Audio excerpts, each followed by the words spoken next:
If you've been watching my channel recently, you'll know that I just lifted my 2016 Toyota Tacoma TRD off-road, and in the last video that I uploaded, I spoke specifically about some of the downsides of doing that lift kit. Now, in general, they've been pretty minimal, with the exception of a slight vibration that developed immediately after doing the lift kit. And in this video, I wanted to talk about that issue and the solution to that issue, which is now gone on my Tacoma. Now, the lift kit that I've got here on my Tacoma is a 2-inch rough country spacer in the front and a 1-inch Toy Tech block in the rear. Now, my goal with this lift kit was purely aesthetic. I was really not looking to increase the off-road capability of the truck, strictly looking to improve the appearance. Not a huge fan of the extreme rake on the Tacoma, and I just feel like especially on the long bed double cab, that it just doesn't sit quite at the right height. And so by adding just a couple inches, wanted to improve the appearance of the truck without affecting gas mileage or ride quality too much. In general, I was pretty successful with that, and I'm really pleased with the appearance looking at it now. Obviously that vibration was the one thing that really bothered me, and now that's gone. So I'm especially pleased with the lift at this point. Just to give you a quick look at the truck, so you can see we've got the 2-inch lift in the front, 1 inch in the rear.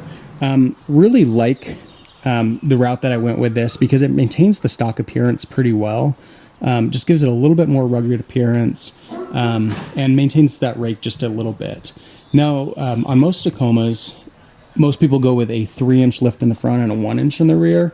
My fear with that was I didn't want to have any sagging in the back, especially if I had the truck loaded down. And so by going with 2 inches in the front, 1 inch in the rear, maintain just a little bit of that rake. And then also, as I mentioned, not a huge effect on gas mileage or ride quality. And so felt like it was a pretty good middle ground compromise.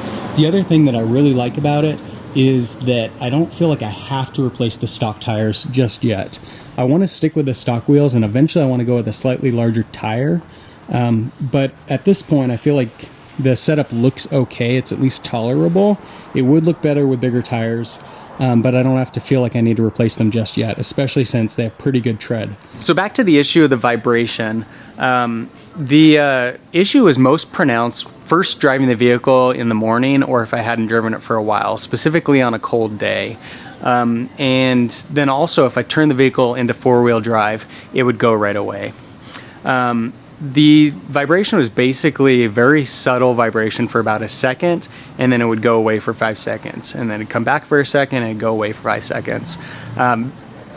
So subtle to the point that you almost wanted to just ignore it, but just annoying enough that it just kind of drove you crazy. And specifically because this vehicle drove just fine prior to doing the lift, I felt like I really made this terrible decision to lift the truck in exchange for ruining my ride quality. That's why I wanted to make this video, is because did find a solution to the problem, and it's now driving just like it did prior to doing the lift installation. And so I'm really pleased with the outcome of that. Wanted to share that for anybody that is looking at doing the same with their Tacoma or facing the same issue. Now, as far as a solution to the vibration, the Toyota Tacoma has what's called a needle bearing on the front driver's side that is basically a weak link on the Tacoma. Not necessarily an issue if you don't lift the truck, but by lifting the truck, it becomes this weak link that is often a problem among Toyota Tacomas. And from what I read, this is really something that's been an issue with the first and second generation Tacomas as well. And so it's no surprise that that's then carried on to the third generation of the Tacoma. Now, the solution to the problem is to replace this needle bearing with a bushing that basically strengthens this point and removes the vibration, limits vibrations as much as possible, and removes the specific vibration that I was experiencing. Now, it's a $60 part. You can buy it from a company called East Coast Gear Supply. I'll put a link in the description below to their website. It's a $60 part. In my case, I actually took it into the Toyota dealer. The reason for that is I wasn't convinced what the issue was. I knew that there were a few possibilities, and then there was also a suspicion that maybe it had something to do with something entirely different that was related to other components of the vehicle that might be covered under warranty. And so I decided to take it into the Toyota dealer. Probably paid a premium for that to to do the installation repair, it was basically about $430 to get that part installed. So given it's a $60 part, almost $400 for labor, probably overpaid for that, and I probably could have taken it to a different shop. But what was most appealing to me is that they provide a 1-year warranty to the issue. And so I figured if this wasn't the issue, or if it were to recur again, they'd cover it under warranty. If I took it to another you know, suspension shop and then try to take it into Toyota for some other issue, they might say that, you know, this was the problem, or the suspension shop might say, hey, it's something else with the components of the vehicle. I figured this way, by taking it into Toyota, I'd still have my manufacturer's warranty on everything else, and I'd have a warranty on this. And so if I had an issue again, they would take care of it. So anyway, had that installed, took away the problem.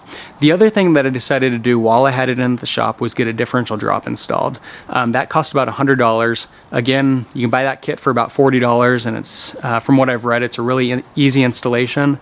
The biggest issue for me is I don't have a lot of time and not hugely mechanically inclined, and so it probably would have taken me a lot longer than the shop to do it. Already had the vehicle in, it just made sense to get both done at the same time. Now, when I was doing my initial research on lifting the Tacoma, what I kind of found was, unless you're going 3 inches or higher, installing a differential drop's not really necessary.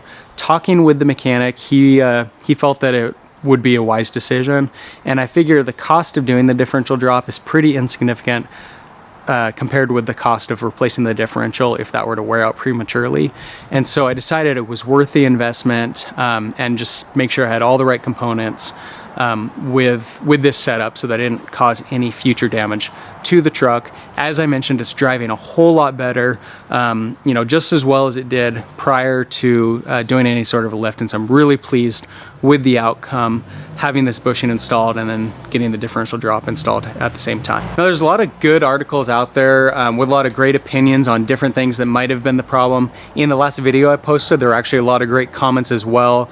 Many people recognized that this was the issue, and there were some other suggestions in there. From what I've read, each Tacoma is a little different, and you know, different vibrations present themselves, sometimes in the rear drivetrain, sometimes in the front differential. In my case, it was the front differential. This is the solution that I was able to come up with, and I'm really pleased to have it running great again. Next step is going to be to get those tires, and looking forward to doing that down the road. If you have any comments or questions, leave them in the section below. For more videos on the 2016 Tacoma, subscribe to my channel. In the meantime, thanks for watching.